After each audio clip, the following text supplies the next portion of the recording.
Mes chers amis, bonjour. Alors aujourd'hui, c'est une très belle journée, exceptionnelle, c'est l'Akba Omer. Et avant de commencer d'ailleurs, je voudrais m'excuser pour mon silence. Cette fois-ci, j'ai une vraie excuse. J'étais en plusieurs déplacements, etc. Donc problème d'organisation. Et me voilà de retour à Jérusalem en ce jour magnifique de l'Akba Omer. L'Akba Omer, comme vous le savez, est un jour de fête. Et pour plusieurs raisons. D'abord, les élèves de Rabbi Akiba qui étaient décédés pendant les 32 premiers jours du Homer ont arrêté de décéder ce jour-là. Deuxièmement, c'est la Iloula de Rabbi Shimon Bar Yochai. Rabbi Shimon Bar Yochai était donc un très grand maître, et nos maîtres expliquent dans le Midrash que les anges, donc dans les mondes supérieurs, rêvent, ont envie, très envie, que les Neshamot, les âmes des grandes sadikim, soient auprès d'elles. Et donc, quand elles sont dans ce monde, ils luttent, les malachim, pour récupérer les neshamot des tzadikim. Nous, de notre côté, on lutte aussi. Quand on apprend qu'un grand rave, Dieu préserve, est malade, on prie. Et on dit en fait dans notre prière, ne laisse pas les malachim gagner. Malheureusement, des fois, il arrive que ce sont les anges qui gagnent, et la neshama du tzadik, elle remonte dans le ciel. Et nos maîtres disent donc dans le Midrash qu'à ce moment-là, les malachim éprouvent une immense joie, tellement grande, que même dans le monde dans lequel nous nous trouvons, cette joie est ressentie. Voilà pourquoi Rabbi Shimon Bar Yochai, avant de mourir, raconte le Zohar, il a demandé à ses élèves, en leur disant « Je veux que vous vous réjouissiez le jour de ma mort ». Et voilà pourquoi, jusqu'à aujourd'hui, des siècles et des siècles après, on continue de fêter ce jour-là, pour rendre hommage, pour participer et partager la joie que ressentent les malachim. D'un autre côté, le mot Iloula, et ce Torah-là que je vais vous dire tout de suite, je le tiens de mon père, Iloula veut dire dans la Gemara mariage. C'est employé pour parler d'un mariage, Iloula. Et en fait, le retour de la Neshama d'un tzaddik dans le ciel, c'est comme le mariage de cette âme avec Akadosh Baruch Hu, ni plus ni moins. Voilà pourquoi c'est un moment particulier dans lequel on se doit de prier et de demander au tzaddik d'intercéder en notre faveur. Enfin, on prie Dieu par le mérite du tzaddik.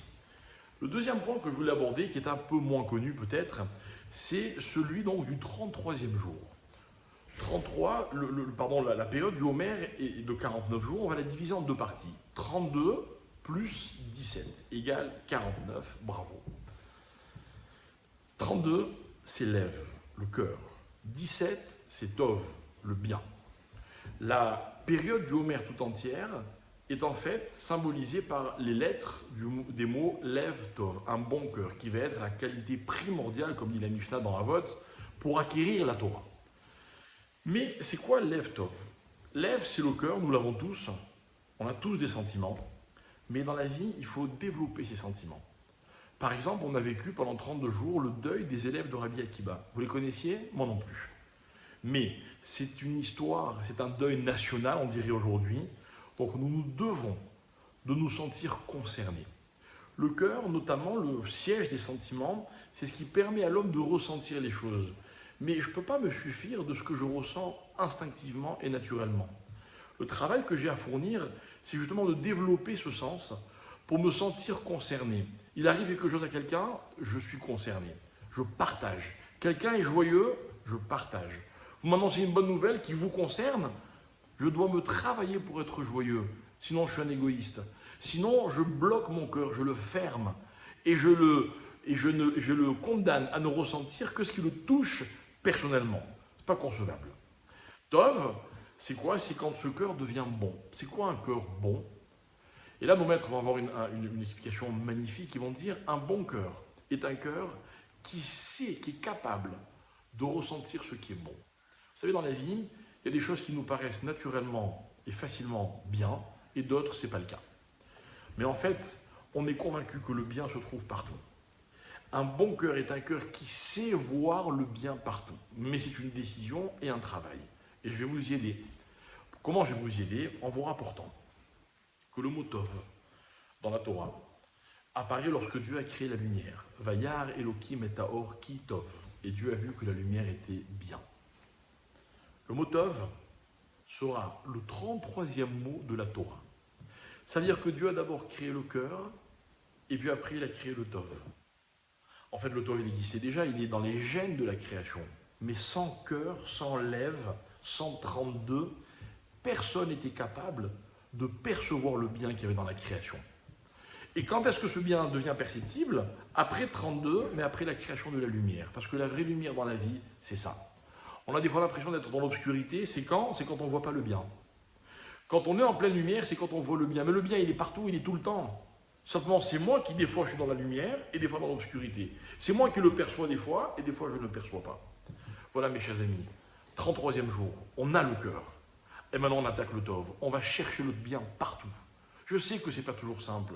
Je sais que c'est des fois compliqué. Il y a des contrariétés, des angoisses, des épreuves, des souffrances. Mais là aussi, il faut chercher le bien. Quand les choses sont belles et agréables, c'est facile de trouver le bien. C'est quand elles sont compliquées qu'il faut se travailler pour trouver le bien. C'est là que notre cœur va nous aider. Lève Tov. Voilà le jour que nous vivons, mes chers amis. On a passé la première étape. On est armé. On est fort de ce cœur. Maintenant, on va s'en servir pour voir le bien. Alors, si Dieu veut que le mérite de Rabbi Shimon Bar Yochai, qui était un immense maître de la Torah, il ne faut pas oublier que la vraie dimension de nos Chachamim, c'est leur Torah. Rabbi Shimon Bar Yochai raconte, les Chachamim, il n'a pas voulu quitter ce monde avant de partager toute sa Torah. Il a demandé à Dieu que l'heure de sa mort soit retardée.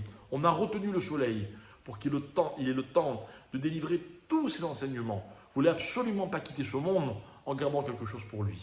Alors que le mérite de cette Torah, de cet homme immense, qui s'est consacré à l'étude, mais aussi aux autres, qui était concerné par tout le monde, et bien que le mérite de ce Torah nous accompagne, nous protège si Dieu veut, et que cette journée soit pour nous une possibilité de nous élever. Je vous souhaite une bonne journée et vous donne rendez-vous très bientôt.